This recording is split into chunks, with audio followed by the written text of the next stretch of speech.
Hi, my name is Liza Sakipuya, and today I will be talking about the socioeconomic status and how it affects education. Picture this. One child is attending a very well-funded school equipped with the latest technology, advanced courses, and a wide array of extracurricular activities. And now the other child is in a school struggling with outdated textbooks, overcrowded classrooms, and minimal after-school programs. Now that I have stated this out loud, as an outsider who is a little bit older than these students, we can recognize how these differences could shape their futures either positively or negatively. These contrasting educational experiences highlight a significant issue in our education system. Socioeconomic status profoundly impacts educational opportunities and outcomes, affecting thousands, if not millions, of students across the country. It plays a crucial role in shaping educational experiences, with students from low-income backgrounds often attending under-resourced schools. This leads to significant disparities in educational quality, perpetuating cycles of poverty and inequality. This keeps the cycle going over and over and over again. In this speech, I will explore how socioeconomic status impacts school resources, the quality of education, and the long-term outcomes for students, and why addressing these disparities is essential for creating equity in education. Number one, the impact on school resources. Let's start with school resources. The Center for American Progress highlights how funding inequalities particularly affect schools in poor districts. The lack of funding leads to a decline in educational resources.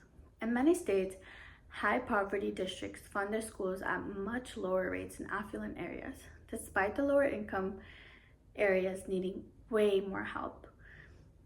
If we were to go down a road and go to some place like Westchester or Rye, New York, we'd see beautiful restaurants, beautiful libraries. I was just down there the other day and I saw a gorgeous library that I was dying to go into. But I'm not from there. And if I were to go to the library here in Bridgeport, there'd be a really huge difference. For instance, I think the last time I went that it was closed, and when I asked why, they told me there was no staff that could help me or that could be there supervising, so they had to close that area down. An example that I researched was that in 2011 to 2012, some school districts spent less than $7,500 per student, while wealthier districts spent significantly more. Now, I'm talking $20,000 to $30,000 more. In Great Neck, New York, they are spending $35,000 per student. This is a huge difference. The disparity in funding is largely due to local tax revenues in poor districts, exacerbated by state funding formulas that do little to compensate for these inequalities. Now, what does this mean? So the state also tries to help the lower income students by making it equal as these rich areas, but it's just not enough. $35,000 compared to $7,500 is a big difference, and the state cannot make up for it. As a result, students in high poverty areas are left with outdated materials, oversized classrooms, and really inexperienced teachers. Ergo, this creates a cycle of poverty and limits future opportunities for students from low-income backgrounds. The Commonwealth Institute for Fiscal Analysis notes that Virginia, for instance, is a state where spending per pupil is higher in wealthier districts than in poor ones. The higher your tax bracket, the better the school, and therefore the financial gap results in lower test scores, higher absent student rates, and reduced graduation rates in low-income areas. Now let's delve into the quality of education. According to the Center for American Progress, students in low-income communities are nearly twice as likely to attend under-resourced schools, leading to significantly lower academic achievement compared to their peers.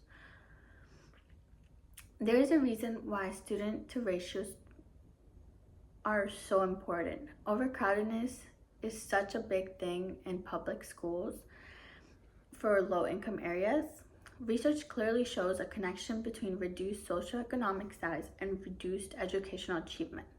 In rural areas, for instance, this situation is even more pronounced. The Daily Yonder reports that over half of public school students in the South come from low-income families. That means that if you're rich, you're going to private school, and if you're not, then you're going to public school that is nowhere near the quality. This just highlights the broad scope of this issue. Educators testify to the crippling effects of underfunded schools where the lack of resources severely limits students' ability to succeed. The long-term effects. The Brookings Institution reveals how these educational opportunity gaps translate into long-term impacts on students' futures. For instance, SAT scores show significant disparities. Black and Latino students who are known to live in low-income areas score lower on average than white and Asian students who are known to be in higher upper-class areas. This inequality in education outcomes lead to lower college admissions and reduced professional career opportunities, perpetuating poverty across generations. Moreover, the digital divide exposed by COVID-19 pandemic further highlights these disparities. More than 30% of the students lack access to high-speed internet, making it difficult for those from low-income areas to learn remotely. This adds another layer to educational equality, making it increasingly difficult for disadvantaged students to break free from their socioeconomic constraints. In conclusion, the influence of socioeconomic status on educational opportunities is a critical issue that requires urgent attention. Students from low-income households often experience significant disparities in the quality of their education compared to their peers in more affluent areas. Understanding these relationships is key to understanding and addressing the broader issues of educational fairness. By sharing this information, I hope to contribute to the ongoing efforts to create equity, not just equality, in our classrooms. It is only through targeted interventions and increased support for underfunded schools that we can begin to break the cycle of poverty and ensure that every student has the opportunity to succeed, regardless of their socioeconomic background. Thank you for your time, and I encourage all of us to consider how we can contribute to creating a more equitable educational system where every child has the resources they need to thrive.